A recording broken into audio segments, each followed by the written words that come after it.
Hi everyone, welcome back to the WebToTech YouTube channel. Today for this video of WebToTech, I will be showing you how to turn off autocomplete suggestion on Brave browser. So first thing you need to do is open the Brave browser on your mobile device. Tap upon the browser. Once you're at the home page of browser, you need to tap on the three-dotted horizontal line in the bottom right corner. Tap that.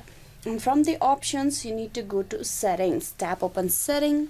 In the settings section, you need to tap on Brave, Shield and Privacy, the top option. You tap that. Now here you need to scroll down and look for the autocomplete search. You just scroll down in the other privacy setting. Here, if you just keep looking, you will find the option Show Autocomplete in Address Bar, which is a option that will display or show autocomplete searches in your search bar. It will display website suggestion based on your bookmark and browsing history. Now to turn it off, all you need to do is tap on the toggle, moving it to the left side. This will turn off the autocomplete searches and URL toggle. Hope this video was useful on how to turn off autocomplete suggestion on Brave browser. Please like and subscribe the WebToTech YouTube channel. Thank you for watching till the very end, and don't forget to click on bell icon for the notification and updates. Thank you.